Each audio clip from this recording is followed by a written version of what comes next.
Hello hello, aujourd'hui on se retrouve pour un petit exercice de respiration. Vous l'avez vu dans le titre, respiration du soufflet, Bhastrika. Aucun matériel requis particulier, si ce n'est d'être dans une posture assise confortable. Donc si sur le tapis c'est pas ok, on passe sur une chaise ou alors on met un coussin ou une couverture sous les fesses et on est parti.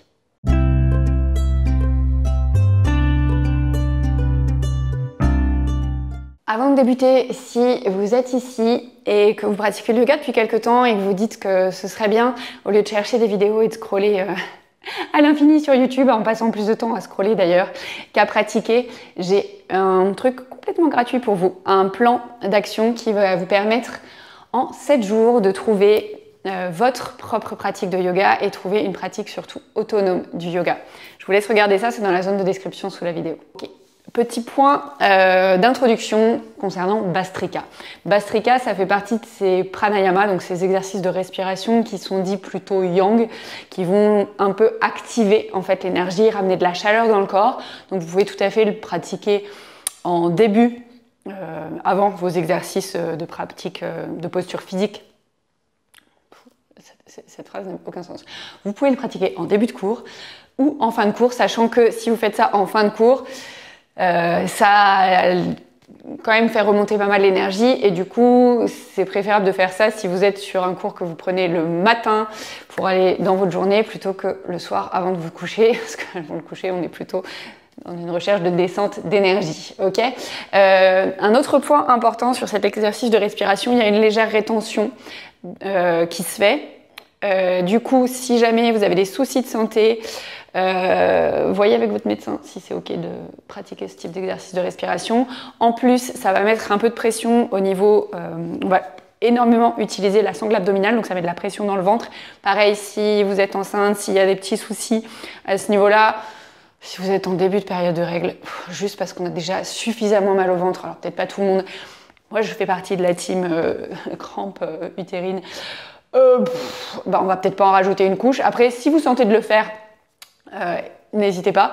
Par contre, voilà, c'était un petit point d'attention. Voyez ce qui est le mieux pour vous. D'ailleurs, en vrai, c'est pas pour tout. On voit toujours ce qui est le mieux pour soi et on avise ensuite.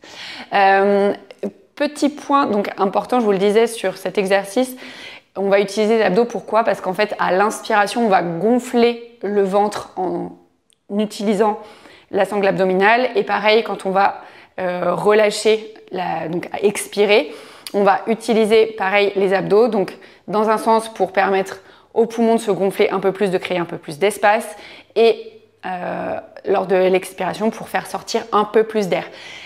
La respiration est du coup active dans les deux cas, contrairement à par exemple Kapalabhati où on laisse l'inspiration se faire de façon automatique et on ne fait pas d'effort. Là, on fait un effort dans les deux cas.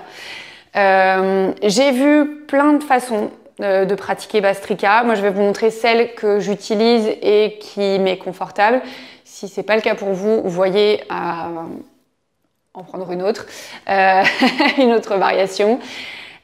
Moi, du coup, j'aime pas trop être dans cette posture du tailleur parce qu'elle me laisse pas beaucoup de mouvement. Enfin, je me sens pas à l'aise dans les mouvements avec les bras quand je suis assise dans le tailleur. Du coup, je m'assieds plutôt sur mes talons. Ça, c'est pareil, c'est ma façon de faire. Si ça vous convient pas, vous pouvez tout à fait vous asseoir sur une chaise ou rester en tailleur si c'est une posture pour vous qui est confortable quand vous mettez les bras vers le plafond. On va avoir au niveau des bras le premier mouvement. Je vous montre les mouvements avec les bras, ensuite on ajoutera la respiration et ensuite on fera la totale, d'accord? Donc au départ, au niveau des bras, la première position, c'est j'ai les coudes contre mon buste et les mains qui forment un point plutôt relâché. On n'est pas à forcer dans les bras, hein. C'est juste... Moi, je trouve que c'est une aide dans tous les cas pour moi dans cet exercice de respiration pour faciliter le rythme en fait et prendre le rythme de la respiration. Donc, on a les bras qui sont comme ceci, coudes vers le buste, les poings au niveau des mains. Et ensuite, on va monter les bras vers le plafond et ouvrir les doigts. Donc, pareil, moi, j'y vais souplement, on n'est pas obligé de forcer l'écart des doigts. Et ensuite, on redescend en position initiale. Ce qui va se passer, c'est qu'on va faire ça avec la respiration. Donc, à l'inspire, on va monter les bras et à l'expire, on va ramener les coudes le long du corps. La respiration se fait uniquement par le nez et elle est audible, en particulier à l'expire. Quand on expire fort, on entend quelque chose. Donc, je vous montre, ça va donner ça. J'inspire.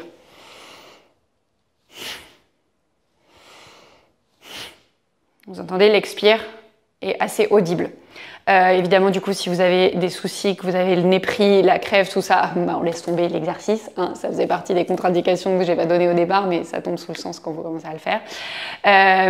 Et l'idée étant vraiment d'être actif au niveau du ventre quand on fait ça. Donc, c'est un exercice de respiration qui demande à penser à pas mal de choses. Si au début vous êtes un peu paumé, que des fois ça se décale, c'est complètement normal.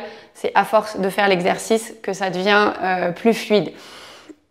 Au niveau du nombre de cycles, on va en faire 10 ensemble. Si vous êtes à l'aise avec le truc, vous pouvez pousser un peu plus. Si c'est pas ok, vous pouvez faire que 5. L'idée étant de faire des petits cycles au départ, des petits nombres de cycles au départ et d'augmenter au fur et à mesure quand vous êtes à l'aise. Dépassez pas la minute dans ce genre d'exercice. En particulier, si vous, à un moment donné, vous sentez la tête qui tourne ou des trucs comme ça, on laisse tomber l'exercice, on arrête, on retrouve une respiration naturelle. L'idée n'étant pas de se retrouver dans ce qu'on appelle je vais pas retrouver le mot. De l'hyperventilation. On ne veut pas hyperventiler. Donc, n'hésitez pas à ralentir le rythme des inspires et des expires si vous vous rendez compte que vous êtes en train d'hyperventiler. C'est pas du tout le but de la manœuvre. Ok ?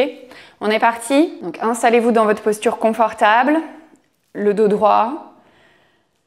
On place les bras le long du corps. Avant de débuter, on va prendre une grande inspire par le nez, une grande expire par le nez. Et ensuite, on est parti. On va faire 10 cycles. Ok ? Inspirez. Expirez. Et c'est parti.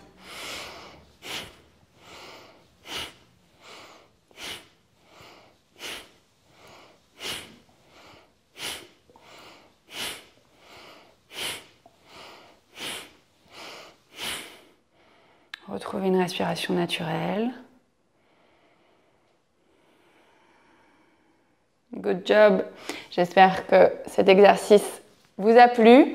N'hésitez pas, si vous avez trouvé la vidéo intéressante, à me lâcher un petit pouce en l'air, à me partager votre ressenti sur cet exercice de respiration quand vous l'aurez réalisé, en mettant un petit commentaire. Et si vous êtes tombé par ici par hasard et que ça vous a plu, n'hésitez pas, tous les lundis, il y a une nouvelle vidéo, donc pensez à vous abonner à la chaîne.